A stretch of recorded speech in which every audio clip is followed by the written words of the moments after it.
lição de número 36, até ao fim. Mas aquele que perseverar até ao fim será salvo.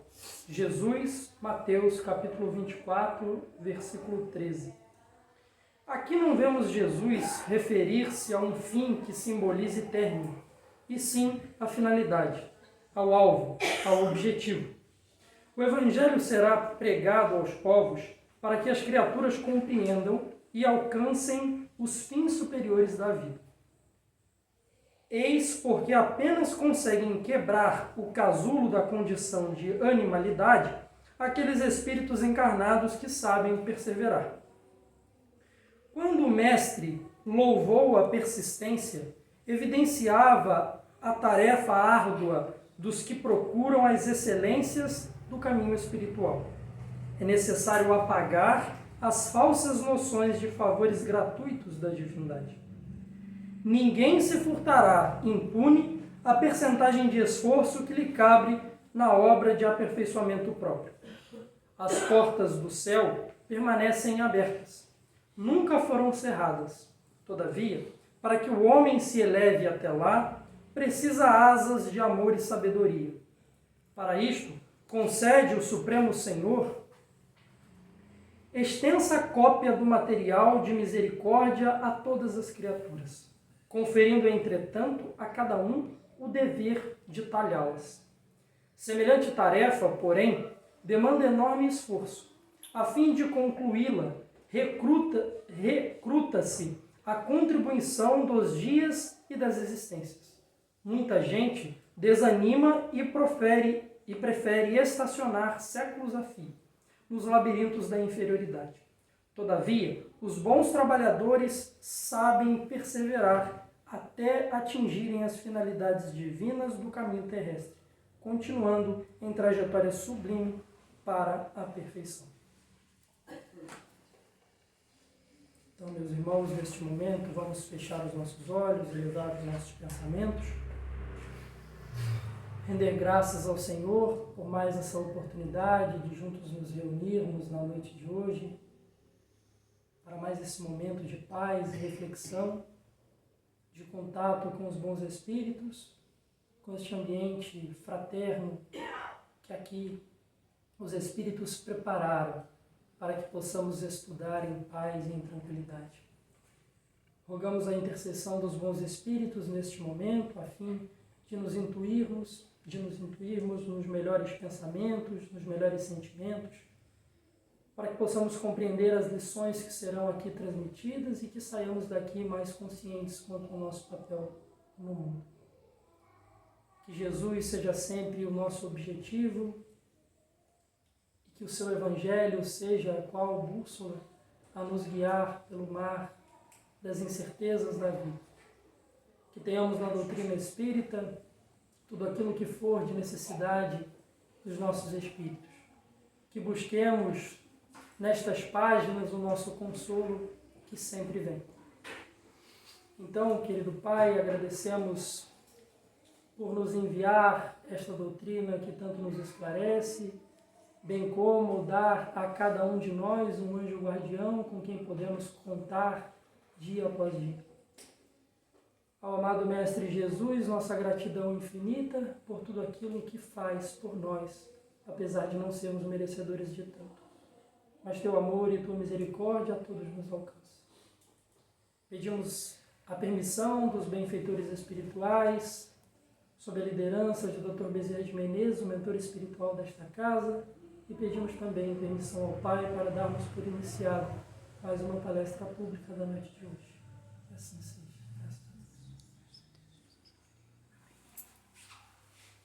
Bom, hoje o tema, a felicidade não é deste mundo. O palestrante seria o Inácio, do Centro Espírita Alvorecer, daqui de Barra, mas até agora ele não apareceu. Então a gente vai conduzir as reflexões por enquanto, quem sabe ele apareça, e se não aparecer também a gente continua aqui nessas mesmas vibrações, refletindo acerca dessa lição, mas também do tema. Bom, a lição de hoje do livro Pão Nosso nos fala de uma passagem de Jesus gravada lá no Evangelho de Mateus. que diz, né? Mas aquele que perseverar até o fim será salvo. Em matéria de doutrina espírita, quando a gente ouve ser salvo, né? A gente sempre acha que é algo que não faz parte, né? De uma certa forma, desta doutrina, visto que a salvação, que muitos acreditam, estão condicionadas aí a coisas, a pessoas, a religiões, a circunstâncias. Mas o Espiritismo vem trazer uma reflexão mais profunda acerca da salvação. Vem nos mostrar que a salvação ela é individual, ela depende de cada um de nós, ela passa pelo nosso esforço, mas ela tem como objetivo, como finalidade, o Cristo, né? E não há salvação senão por meio do Cristo. O lema da doutrina espírita, gravado lá no Evangelho segundo o Espiritismo, fora da caridade não há salvação, ele não pode ser lido de forma solta. Tá? Ele tem que ser lido no contexto em que ele foi inserido na obra. Kardec, antes de falar sobre a caridade, ele vem falando sobre o lema da igreja, né? Fora da igreja não há salvação. E Kardec, então, fazendo um contraponto ao lema da igreja, ele diz, bom, a salvação não está na igreja, a salvação está, de fato, na caridade, fora dela é que não há salvação. Muitos daqueles que ouvem falar de doutrina espírita já logo associam a caridade, né? Isso é muito bom, porque nós somos conhecidos por aqueles que fazem caridade, né? Isso é muito prazeroso, né? Jesus falou, né? Os meus seguidores serão conhecidos por muitos se amarem. E graças a Deus a gente consegue demonstrar esse amor do Cristo por meio da caridade. Fato é que essa caridade que muitos aí de fora enxergam é só o braço social da doutrina espírita, né? O que a gente faz de ação social, que é aquilo que é de fato para chamar a atenção, que é para fazer com que as pessoas do lado de fora se engajem e queiram também fazer caridade, né? A caridade, no seu aspecto mais profundo e sublime, ela é feita da porta para dentro, né? É aquele trabalho diário que a Casa Espírita oferece, né? De consolo, de esclarecimento, de estudo, né? De passe, de terapia, enfim, tudo aquilo que a doutrina nos proporciona. Isso é, de fato, caridade, né? A caridade na acepção pura do termo, né? Como Kardec coloca lá, a caridade não só é material, mas a caridade moral, que é muito mais meritória. E aí, quando a gente lê fora da caridade não há salvação, é preciso que a gente tenha esse entendimento de como é essa caridade que os Espíritos colocam na obra, né? E para isso é preciso que a gente volte lá na questão 886 do Livro dos Espíritos, quando Kardec pergunta qual o verdadeiro sentido da palavra caridade, como a entendia Jesus, né? E aí os Espíritos respondem, benevolência para com todos, indulgência para com as imperfeições alheias e perdão das ofensas. Quando a gente examina isso, a gente tem aí a fórmula, de fato, para se praticar a caridade de forma total. Só que quem examina de fora, né, nossos irmãos de fé cristã, né, sejam eles católicos ou protestantes, sempre atribuem a nós essa salvação condicionada às nossas obras, né? Então vocês serão salvos por aquilo que vocês fizeram. E segundo o entendimento desses outros irmãos, a salvação não se dá por meio de obras, mas por meio da aceitação de Cristo Jesus. Só que quando a gente examina o contexto em que foi colocado, a gente vê que Kardec fala lá sobre a salvação não estar condicionada à igreja, mas está condicionada ao desempenho da caridade durante toda a existência. E essa caridade, ela não é aos moldes de Kardec, ela não é aos moldes dos espíritas, ou a maneira que cada um entenda como caridade. Não, ele deixou bem claro lá no Livro dos Espíritos. A caridade deve ser praticada nos moldes do Cristo, né? Então, como teríamos salvação sem Cristo? Né? Não há como se atingir essa salvação, essa redenção de nossas almas, sem aprender o que Cristo fez, né? Afinal de contas, foi Ele que trouxe para a Terra, em um ambiente de bastante dificuldade social, política, né? As pessoas não eram as mesmas, existia uma lei que determinava, né, que seja feito ao outro exatamente aquilo que o outro lhe fez sofrer, a lei de Talião, né? Olho por olho, dente por dente. Então Jesus vem num ambiente totalmente diferente do que a gente vive hoje, num ambiente muito mais difícil. E foi a partir dele que começaram a surgir as primeiras noções de amor, as primeiras noções de serviço em benefício do próximo, né? Afinal de contas, vários outros pensadores e filósofos vieram antes tratando das questões da alma, tratando do amor, pensando, né? Mas o Cristo foi o único que, além de falar, pregar e ensinar, ele deu o testemunho da própria vida, né? E durante toda a sua vida, ele andou praticando a caridade. Então, para nós espíritas, essa questão de salvação, ela está condicionada, sim, a fazer, ela está condicionada às obras, mas não às obras vazias, não às obras que os homens fazem, não aquela obra que espera algo em troca, que espera reconhecimento, que espera louros e glórias nesse mundo, mas essa obra condicionada àquilo que Jesus explicou e viveu, né? Aquele amor, de fato, como pensou Platão, aquele amor ágape, né? O amor renúncia, o amor que dá tudo de si sem esperar nada em troca, né? E Platão ainda dizia ser, dentre os amores que temos na Terra, o amor materno, aquele que mais se aproxima desse amor divino e esse amor que se espera que todos pratiquem, que é o amor renúncia. Afinal de contas, né, uma mãe não pode esperar nada mesmo em troca de seu filho que acaba de nascer. Ela dá tudo de si, ciente de que não terá nada em troca de imediato, né? Talvez no futuro, né? Mas assim, no mundo ideal também, né? Mas nenhuma mãezinha espera algo em troca do seu filho recém-nascido.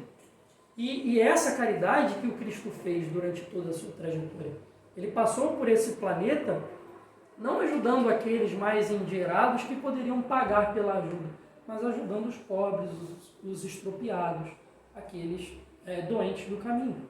E ainda que esperasse louros e glórias nessa presente existência, não foi isso que aconteceu com Cristo no final da sua vida. Pelo contrário, foi ali crucificado entre dois ladrões e viu o povo que ele tanto ajudou, amou e se dedicou, condená-lo à morte, né? E para nós isso é muito difícil, né? Nós, na condição do Cristo, com certeza nenhum de nós pensaria como ele pensou. Mas até no último momento ele pede ao Pai que perdoe toda a humanidade, porque ainda éramos ignorantes, né? Por vezes ainda somos. Mas naquele momento ele desenvolve a mais completa filosofia sobre o amor, sobre a caridade, sobre o perdão, né? Então, quando nós espíritas falamos sobre salvação, nós não estamos falando sobre algo que está simplesmente ligado à ação social, aquilo que a gente faz da porta para fora do centro espírita. E espírita nenhum também deve esperar redenção e glórias no plano espiritual só porque deu 1 quilo de alimento ao centro, né? A caridade ela vai muito mais além. A caridade é, de fato, você amar aquele que as pessoas não conseguem amar.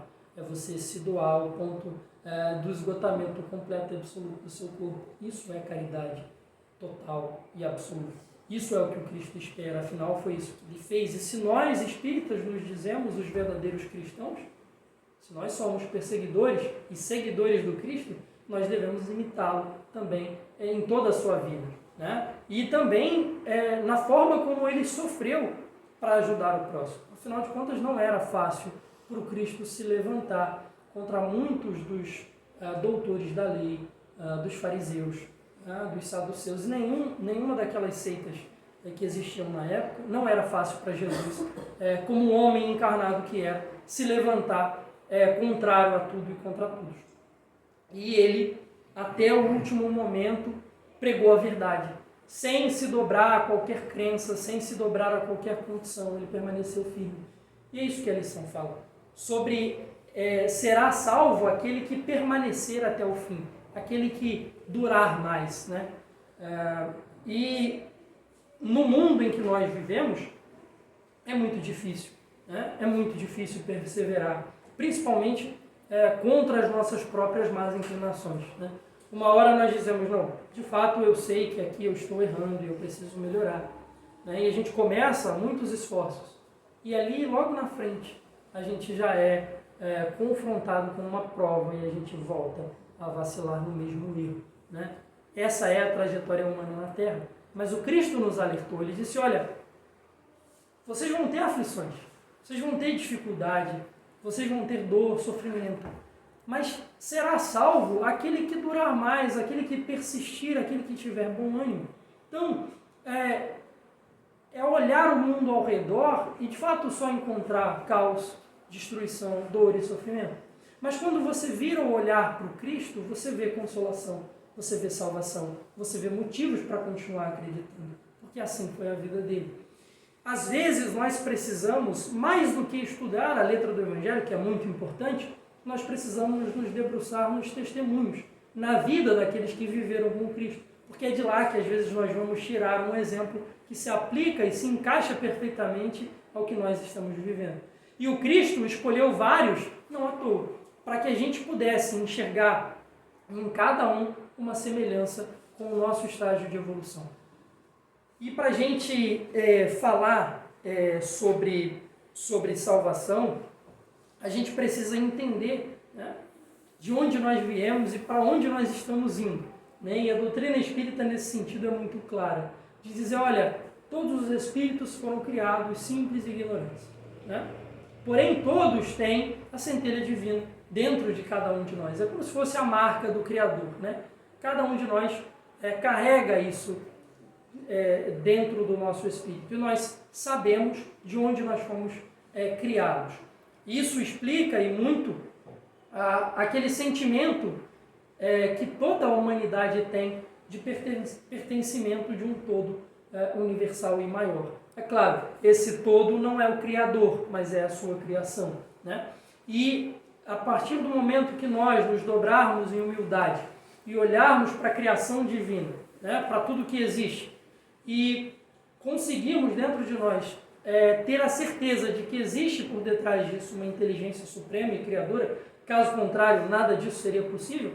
Alguns atribuem ao acaso, mas se atribuem ao acaso alguma coisa, esse acaso já deixa de ser acaso e se torna uma força capaz de criar, né? E se assim desejarem chamar Deus, os espíritos já disseram que não tem problema nenhum, né? Importante é que cada um se dobre a essa grandeza, né? A algo maior e transcendente que vai para além da nossa existência. Quando a gente é criado simples e ignorante, Deus dá uma encarnação para esses espíritos em um mundo primitivo, né? Em um mundo onde as coisas ainda estão começando a se ajeitar, onde a humanidade começa a dar os primeiros passos, e aí surgem as diferenças, surgem as guerras, enfim, os morticínios de todas as formas, mas é nesse contexto, é nesse cenário que ele espera que cada espírito procure dentro de si a centelha divina e, por consequência, se afaste dos seus instintos. Quando o espírito começa a adquirir um pouco mais de consciência acerca de si mesmo, do próximo, do mundo em que vive, ele começa a ter ali os primeiros impulsos de liberdade, né? Todos nós sabemos que Deus deu a todos livre-arbítrio, né? Mas esse livre-arbítrio ele também só pode surgir e ser exercido em sua totalidade à medida que nós adquirimos consciência. E essa consciência ela nasce de forma muito tranquila, né? Muito devagar. É preciso que a gente passe por muitas experiências até que o espírito imortal comece a desenvolvê-lo. E nesses primeiros momentos de estada de um espírito no mundo dos encarnados, os instintos ainda falam mais alto, né? Os desejos e as vontades do próprio corpo material são maiores do que a consciência que ainda está ali em forma latente. E aí começam, né, as disputas egoísticas pela sobrevivência, pela salvação do próprio corpo ali em busca de alimento, disputa de território, e aí começam as primeiras dificuldades na sociedade, né? São dessas diferenças que nascem os primeiros problemas. E Deus ainda, de forma muito misericordiosa, coloca ao nosso dispor tantos outros irmãos muito mais evoluídos, espíritos de fato superiores, que permeiam esse ambiente de um mundo primitivo, dando àqueles espíritos as melhores intuições para que eles possam sair daquele cenário de barbárie, de dor, enfim. E aí começam as primeiras descobertas, as primeiras invenções que tornam a vida social mais fácil, né, e mais agradável a esse espírito. Chegado nesse momento de mais consciência, esses irmãos que já adquiriram uma certa evolução são convidados então ao segundo mundo, ao segundo grau de mundos, né, e passa a habitar então um mundo de expiações e provas, onde com uma consciência já mais apurada vai passar por diversas situações, sejam elas expiações ou provações, para então de fato depurarem aquilo que surgiu lá no mundo primitivo. Então, isso é importante para que a gente entenda que evolução nenhuma dá salto. Nenhum espírito é criado hoje e amanhã já é feliz e já desfruta dessa salvação prometida pelo Cristo. Não, todos nós teremos que passar por essa escola, por esses mundos, até que a gente adquira bagagem para poder então habitar mundos mais superiores. E nesse contexto de mundo de expiações e de provas, é que Cristo se apresentou para a humanidade trazendo uma doutrina nova, trazendo a sua palavra só de amor, não em contrariedade com a lei que já era professada pelos homens, mas complementando, dizendo, olha, vocês têm aí os 10 mandamentos, né, o decálogo, vocês têm todas essas ordenações, Moisés trouxe mais 613 ordenações ao povo, essas devem ser praticadas e observadas de forma muito racional. Mas mais do que isso, a vida social deve ser envolta pelo amor ao próximo, por esse amor renúncia e, acima de tudo, pelo amor a Deus. Quando Cristo prega isso, poucos foram aqueles, naquela época, que de fato aceitaram e começaram a seguir. Muitos dos que ali estavam procuravam só a cura das enfermidades do corpo. Esses eram aqueles que perseguiam Cristo, né? Caminhavam por onde ele caminhava, seguiam atrás dele com uma oportunidade de ter as suas dores aliviadas. Mas poucos eram aqueles que de fato estavam com ele por um objetivo maior, que entendiam a sua doutrina de verdade e iam dar continuidade, né?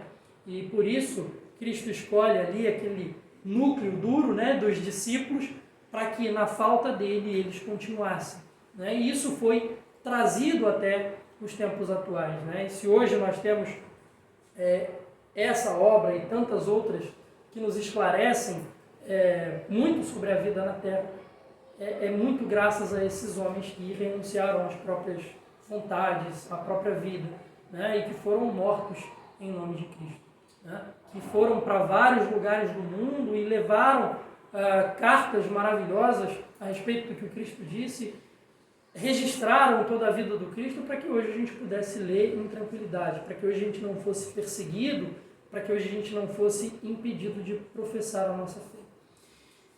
E aqui nós já estamos num ambiente muito mais confortável, né? Por mais que ainda estejamos em um mundo de provas e expiações, o ambiente é muito mais confortável. A gente já não precisa lutar tanto assim pela sobrevivência, a gente não precisa matar uns aos outros, né, em benefício da nossa própria existência. A gente já consegue, ainda que muito difícil, mas a gente ainda consegue viver em sociedade. Ainda tem ali, às vezes, uma desavença ou outra, mas são poucos, né? Por mais que a gente ache que não, são poucos aqueles que ainda tomam vias ruinosas e acabam em mortes, em fatalidades, né? Esses são poucos. Por mais que a gente veja nos noticiários como se acontecesse morte a cada um segundo, mas ainda são poucos.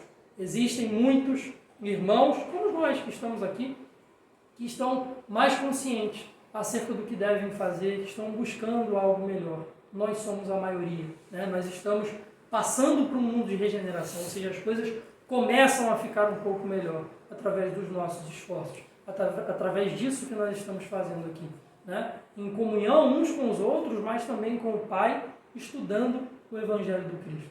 É isso que de fato Ele espera que a gente faça. E nesse ambiente mais tranquilo, surgem outras dificuldades, né? Como eu falei, as dificuldades já não são mais de sobrevivência, de subsistência, mas a gente começa a colocar, né? Agora que temos o lazer, a gente começa a colocar o lazer muito acima das nossas necessidades espirituais, né? a gente começa a valorizar muito mais o final de semana, o tempo com os amigos, com a família. Não que isso seja ruim, isso é muito bom, mas isso deve vir abaixo das nossas necessidades espirituais. Afinal de contas, somos seres espirituais vivendo uma experiência humana, e não o contrário, né? Então, temos o dever maior e primeiro dentro de cada um de nós, né? Com esse trabalho de nos melhorarmos, de examinar a nós mesmos e buscar no Cristo resultado, né? Buscar no Cristo o caminho para que a gente possa largar esse homem velho que veio sendo construído desde os mundos primitivos, né? Então, assim, a gente não está lutando contra os nossos erros dessa existência, nós estamos lutando contra quem nós estávamos sendo até ontem, né? Então, ainda é muita coisa para trás, né? Nós temos muitas imperfeições que estão sendo vencidas. É natural que a gente fale, é natural que a gente ainda seja um espírito estacionário por vezes, mas o importante é que a gente não deixe de visualizar o nosso objetivo, né? Deus nos colocou aqui por um propósito, Ele espera que cada um de nós seja um dia um espírito superior e que Ele possa contar com cada um de nós mais do que Ele já conta hoje, né? Que Ele possa talvez nos entregar, como entregou ao Cristo, um planeta, né? Que a gente possa gerir todo o progresso de um conjunto de espíritos, né? Isso nós poderemos fazer, basta que nós tenhamos perseverança, basta que a gente condicione a nossa salvação em Cristo, mas também nas nossas obras, que a gente faça por Ele o que Ele já não pode fazer porque não está mais encarnado, né? Que a gente seja hoje o que os discípulos foram no passado, que a gente pregue o Evangelho a toda e qualquer criatura, que a gente doe tudo que a gente tem em benefício do próximo. E aí, a gente não está falando aqui das coisas materiais, porque essas são as mais fáceis de serem doadas. A gente está falando das coisas espirituais, e essas, às vezes, nós temos muita dificuldade ainda de doar, né? Nós temos muita dificuldade de doar o nosso tempo, né? A nossa escuta, o nosso abraço, a nossa palavra amiga e fraterna. Nós ainda colocamos o lazer muito acima daquilo que nós temos a desempenhar de papel neste mundo, né? E o Cristo, ele mostra como é isso, né? O Cristo ainda falava aqui numa semana no centro ou na mocidade, não me lembro, de que o Cristo ele não queria, né, quais eram as condições em que ele era convocado, né? Ele ia sem saber de fato quais eram as condições do local, se era sábado ou não, qual era o horário. Ele ia fazer o que ele tinha que fazer, né? Quando ele era chamado a curar um paralítico lá no tanque de Betesda, ele não perguntou, mas sei lá, eu estou aqui junto com os meus amigos, né? Eu estou aqui desfrutando da presença dos discípulos, eu estou tranquilo e me refazendo depois de uma longa jornada. Por que eu tenho que ir lá hoje? Não pode ser amanhã, não. Cristo não fazia essas perguntas que nós fazemos para ajudar, né? Ele simplesmente ia, porque ele sabia que maior era aquele que tinha enviado ele e maior era a missão que ele tinha que desempenhar.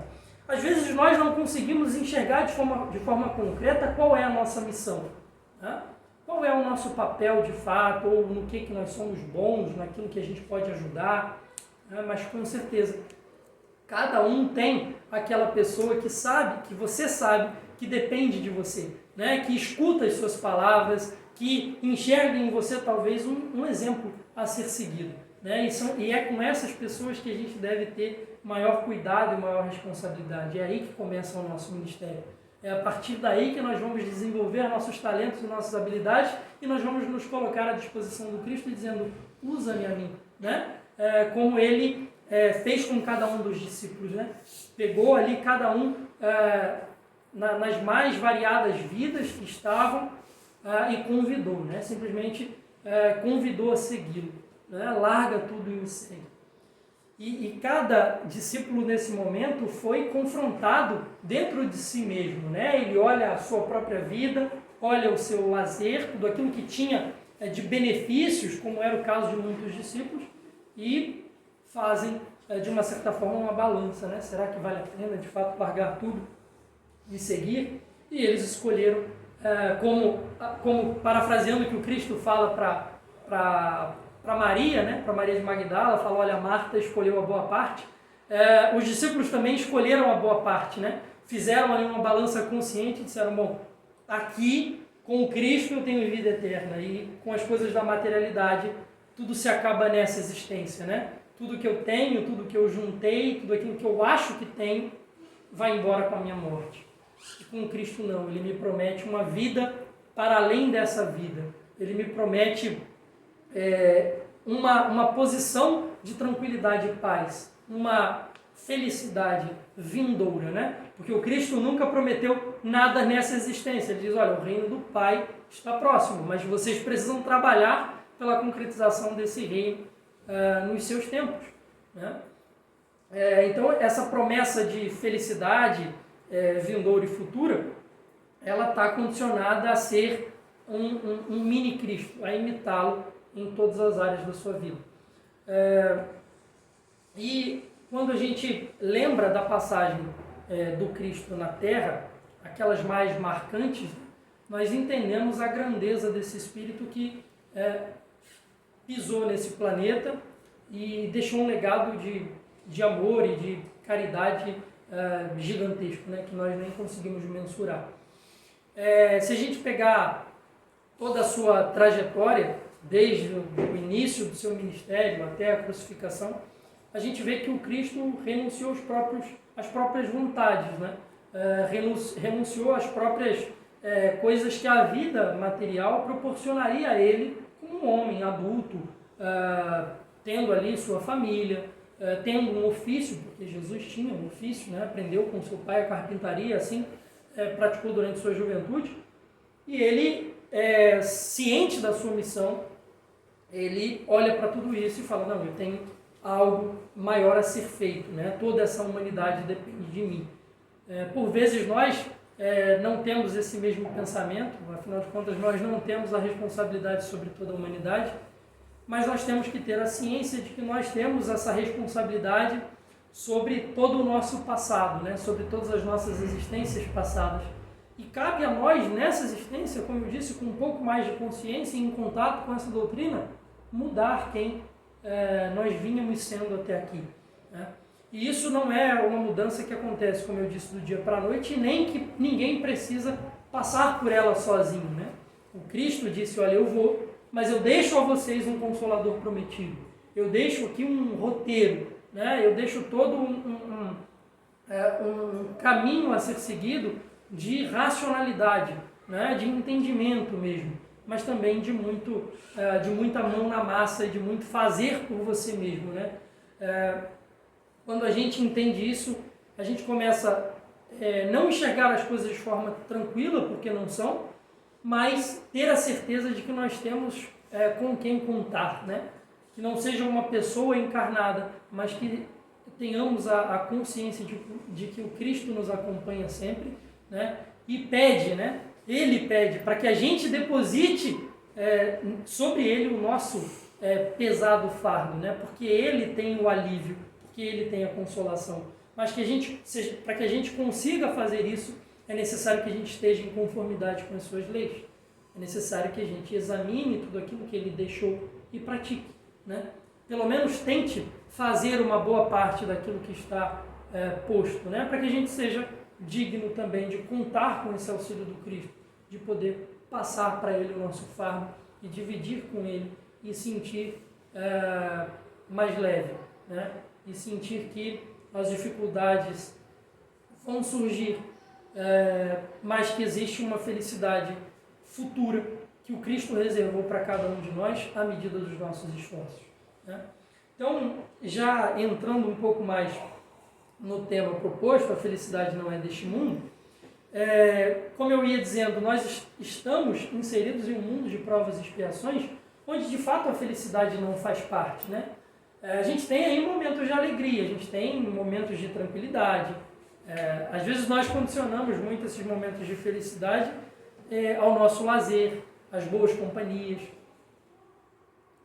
Mas, na verdade, são momentos de alegria, né? Não é ainda a felicidade que o Cristo nos reservou, né? E se esses momentos de alegria já são muito bons, né? Imaginemos então essa verdadeira felicidade, onde nós vamos estar em um patamar de evolução muito maior, teremos outras competências, teremos outros trabalhos a desempenhar, mas nada pesado, nada doloroso ao nosso espírito, muito pelo contrário, tudo muito prazeroso de ser feito, né?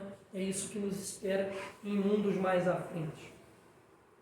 E estando nós em um mundo de provas e expiações, nós temos toda uma evolução ainda por fazer, né? Afinal de contas, nós estamos no segundo mundo da escala dos mundos, né? Nós acabamos de sair de um mundo primitivo. É claro que o Espiritismo não trabalha com datas, não trabalha com precisão, nem muito menos numerologia. Então, para a gente não tem uma data determinada, a Terra era primitiva daqui a aqui passou a ser provas e expiações. Não. Né?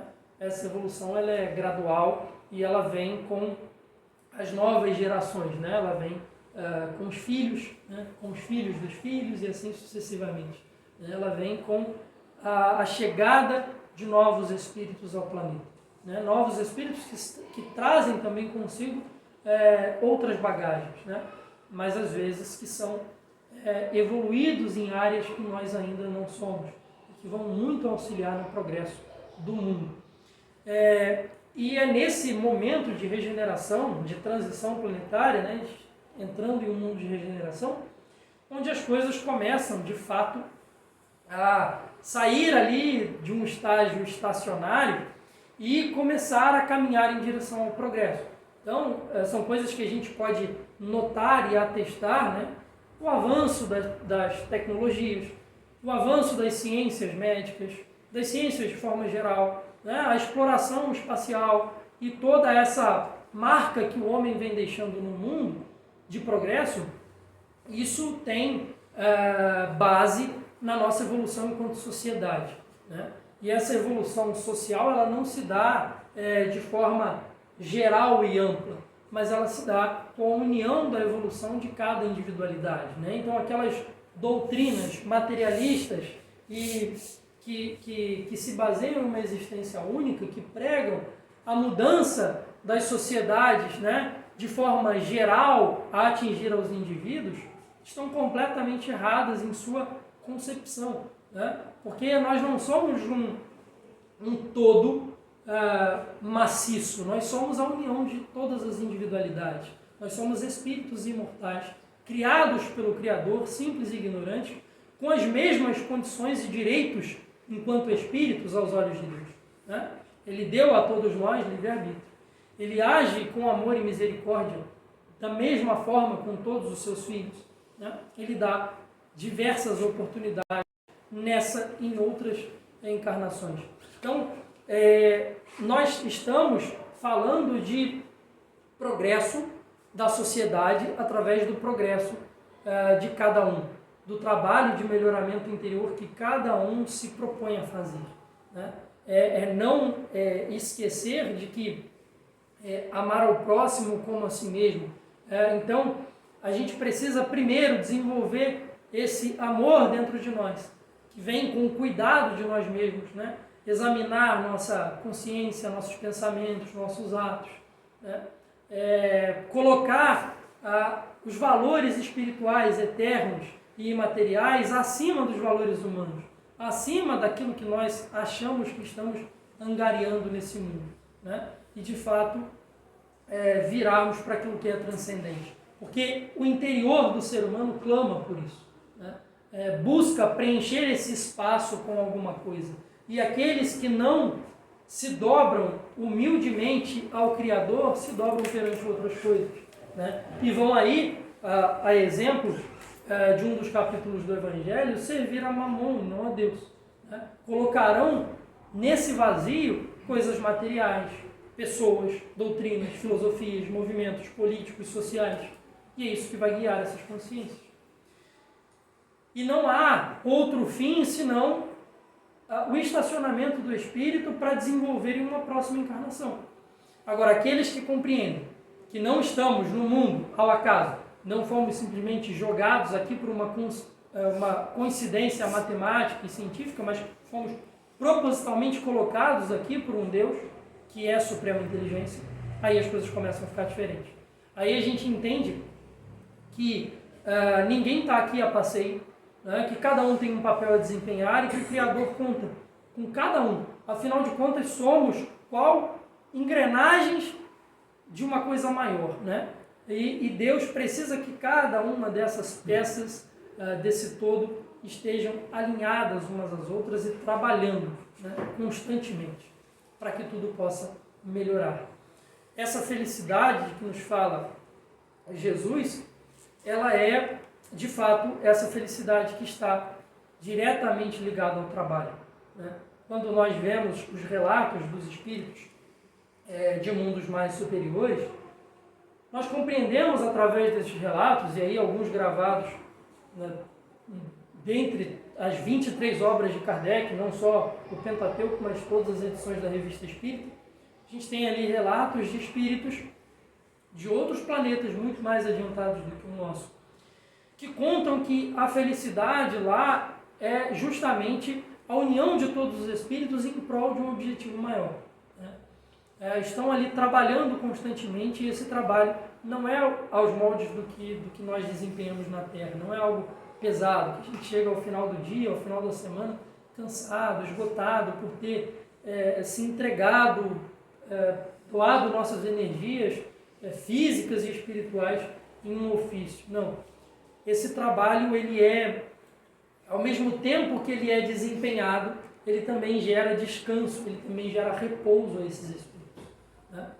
E a ordem social, nesses mundos mais avançados, chega a ser de tal forma que não existem diferenças, né, do ponto de vista material, e a gente precisa lembrar que esses espíritos superiores também estão encarnados, nesses mundos superiores, melhor dizendo, eles também estão encarnados, né, em uma matéria menos densa do que a nossa, mas também estão encarnados, e a ordem social nesses planetas não há diferença do ponto de vista material, mas há sim diferença do ponto de vista do caráter de cada espírito, né? Há uns com mais habilidades do que outros, há uns que se dedicam a determinados ofícios e outros não.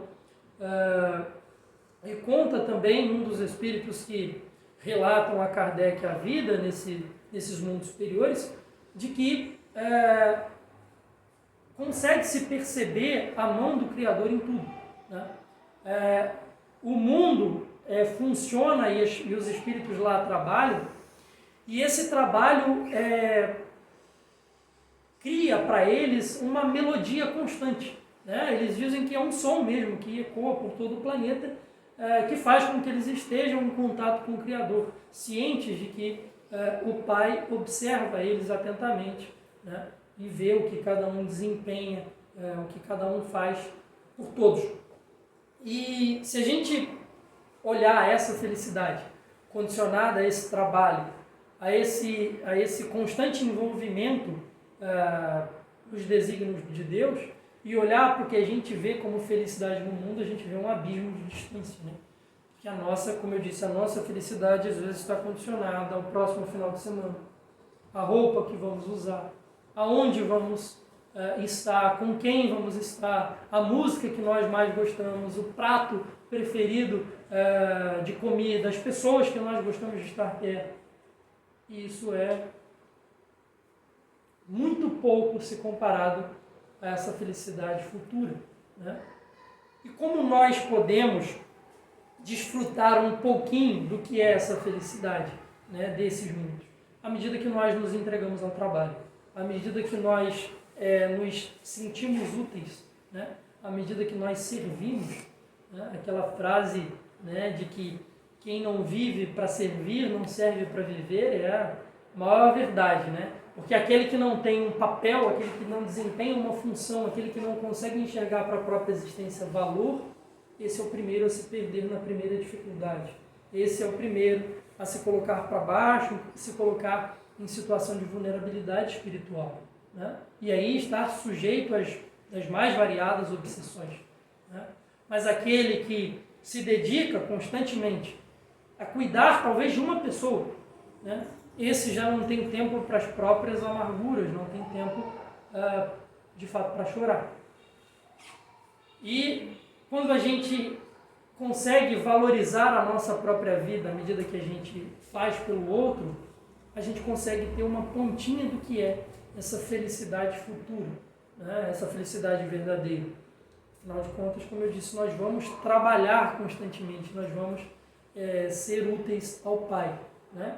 Sem olhar para o que está ao nosso lado, sem olhar se fulano está de fato fazendo o que ele precisa fazer, se a parte dele está sendo bem feita, ou se outro está deixando de fazer, nós estaremos completamente focados no objetivo, né? Não é como, nem quando, nem porquê, mas aonde vamos chegar. Por que estaremos trabalhando, né? Qual que é a nossa finalidade. E esses irmãos mais evoluídos muito nos auxiliaram a chegar até aqui. Afinal, são eles que, de tempos em tempos, são enviados aos mundos mais primitivos e auxiliam no progresso. São os nossos grandes descobridores, né, inventores, cientistas, filósofos, que auxiliam no progresso da humanidade. Muito em breve nós teremos a mesma oportunidade. Nós seremos convocados por Cristo para, nesse próprio planeta, voltar numa existência mais à frente, com os conhecimentos mais depurados e auxiliar no progresso. Afinal, lá nos últimos capítulos da Gênesis, Kardec vai falar sobre as novas gerações. E ele diz, olha, essa transição planetária, isso de mudar na escala dos mundos, de chegar ao mundo superior, não acontece de uma hora para outra, não acontece no estalar de dedos, mas vem gradativamente com as novas encarnações, né? As novas gerações, espera-se que as novas gerações evoluam e consigam ser melhores do que as últimas.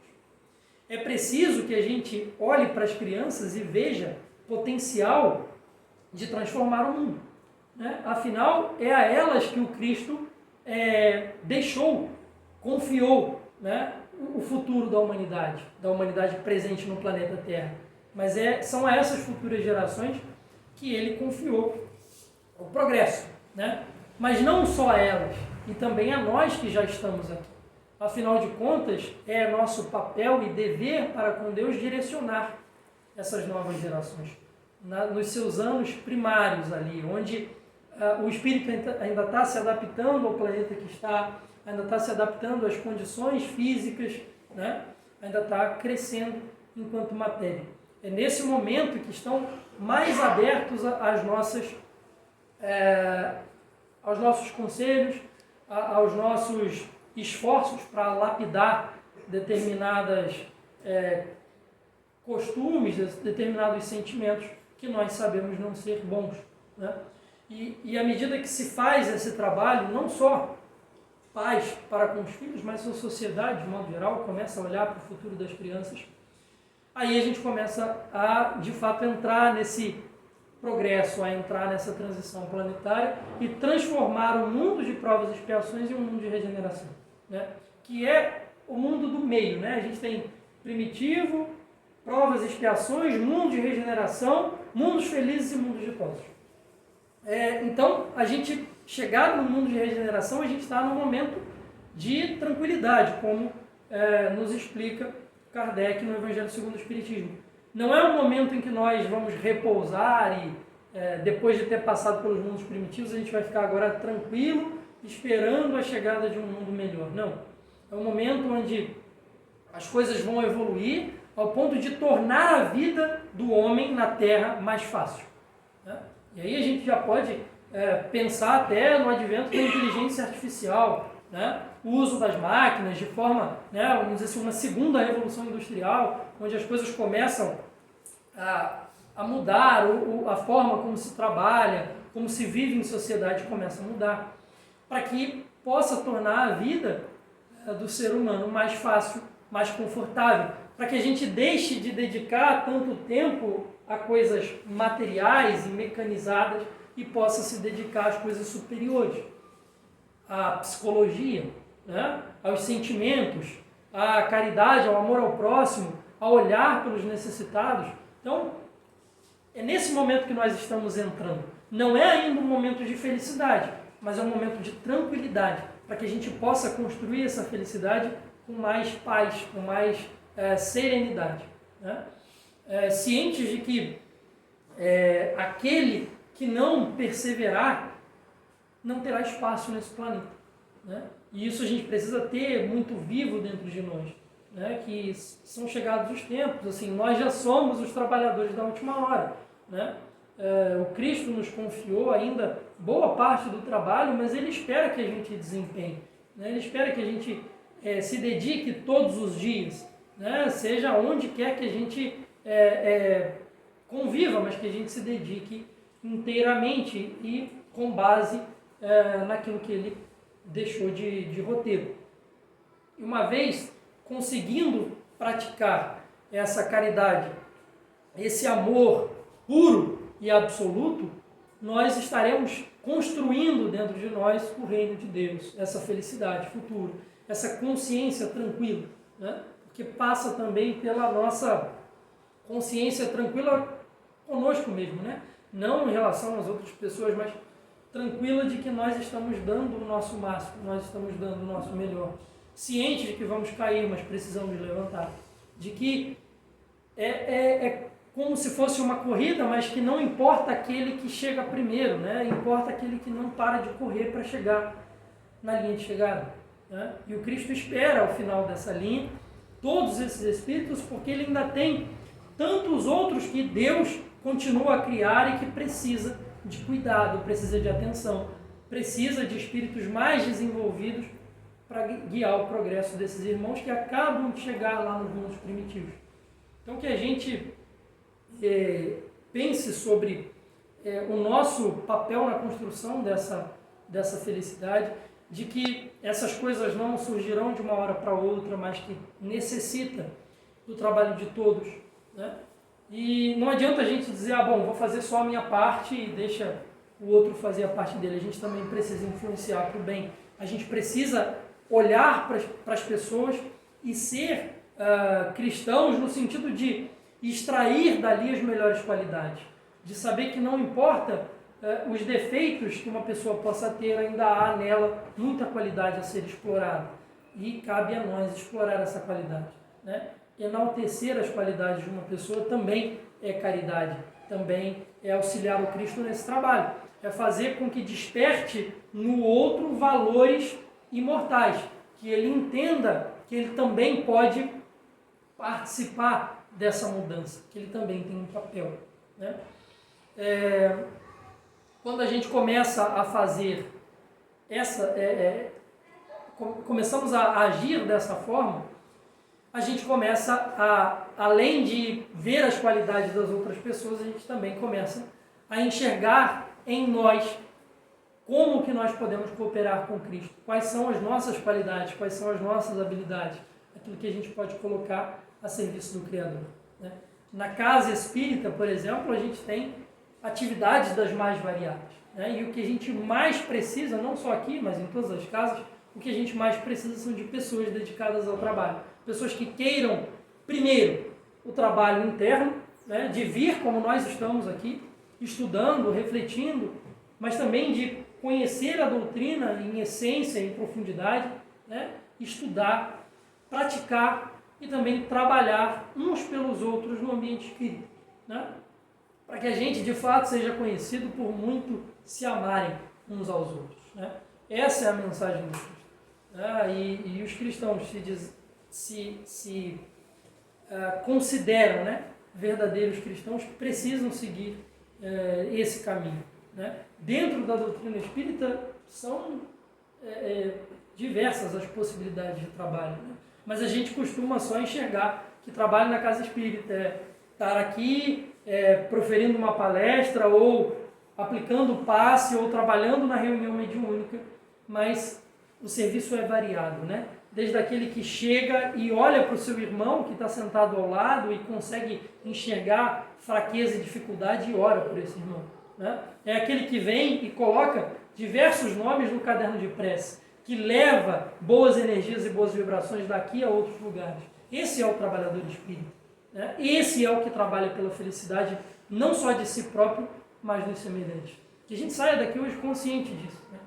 que a gente precisa fazer, né? Que o Cristo nos convoca a agir, não a ficar parado, esperando que as coisas aconteçam e o mundo melhore num passe de mágicas, né? O problema do mundo é nosso também, né? Se existem guerras é porque nós não chegamos lá com a paz. Se existe fome é porque nós não levamos o alimento. Se existe tristeza é porque nós não chegamos com alegria, né? Se existe dor e perseguição é porque nós não chegamos com a justiça do Criador, né? Tudo que existe no mundo são espaços que até ontem eram vazios, mas esses espaços não ficam e são preenchidos por alguma coisa. Se nós não preenchemos com a nossa consciência de felicidade, outro vem e preenche com as coisas da matéria, né? E se nós não preenchemos esses espaços, a culpa também é nossa, o problema também é nosso e deve ser resolvido por nós. Não adianta deixar a cargo dos meus espíritos, porque eles fazem, eles auxiliam, eles estão aí querendo trabalhar, mas eles precisam de mãos humanas, né? De corpos materiais para trabalhar uns pelos outros, para se amarem, para viverem em paz, para levar a palavra do Cristo. Esse é o nosso papel como cristão, né? A felicidade não é deste mundo, porque nós não estamos cultivando-a dentro de nós. À medida que isso começar, assim, a felicidade será deste mundo. É isso que os Espíritos nos dizem, né? O mundo não precisa acabar e se refazer para se tornar um lugar melhor. A humanidade é que precisa tornar ele um lugar melhor. Afinal, o mundo é nosso, né? E a plenitude dele depende de nós. Depende de cada um de nós. Que o Cristo nos ajude, né? Porque o trabalho não é fácil. Mas graças a Deus nós estamos vindo aqui buscar o alimento espiritual para ir para fora ao combate, né? Com coragem. Não a coragem material, mas a coragem espiritual, que muito mais mérito tem e muito mais difícil de ser exercida. Então, que a gente saia daqui hoje reflexivo acerca disso. Espero que a gente tenha conseguido passar um pouquinho do tema e que tenha tocado os corações no sentido de fazer, né? De trabalhar, de agir. O Cristo espera pacientemente pelas nossas almas, né? Vamos então ao encontro dele, né? Vinde a mim. Ele não está lá só esperando, ele quer de fato que a gente caminhe para perto dele. Muita paz a todos. Eu ia pedir música, mas faltaram, né? Não tem como. Vou fazer a prece então.